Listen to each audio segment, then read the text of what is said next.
காவல்துறையிடம் நடிகை நிவேதா வாக்குவாதம் செய்யும் வீடியோ சமூக வலைத்தளங்களில் வைரலாகி வருகிறது. இது படத்தின் ப்ரொமோஷன் நடவடிக்கையாக இருக்கலாம் என்றும் கூறப்படுகிறது.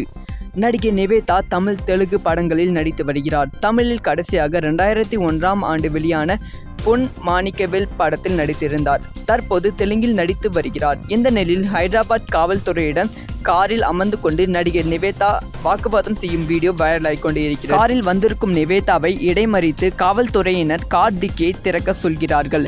அதற்கு அவர் மறுப்பு தெரிவித்து காவலர்களிடம் வாக்குவாதம் செய்கிறார்.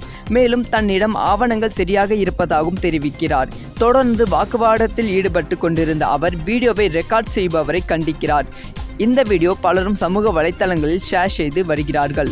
ஆனால் இது அவர் நடித்து வரும் தெலுங்கு படத்தின் ப்ரமோஷனுக்காக இருக்கலாம் என்றும் கூறப்படுகிறது. நிவேதா பொறுத்தவரை அவர் தற்போது தமிழில் ஐஸ்வர்யா ராஜேஷ் நடிப்பில் வெளியான சொப்பன சுந்தரி படத்தில் தெலுங்கு ரீமேக்கில் நடித்து வருகிறார். இந்த படத்தின் கதை கார் ஒன்றை மையமாக வைத்து நகரும் காமெடியான இப்படத்தில் ஐஸ்வர்யா ராய் கதாபாத்திரத்தில் நிவேதா நடிக்கிறார்.